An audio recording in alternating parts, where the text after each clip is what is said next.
Кирилл, спасешь? И самое последнее.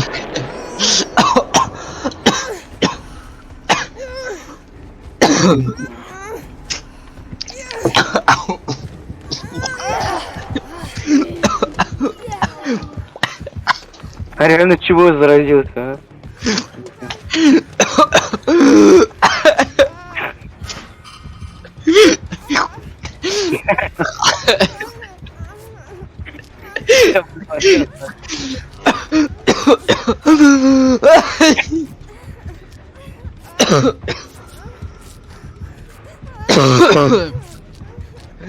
Закончил.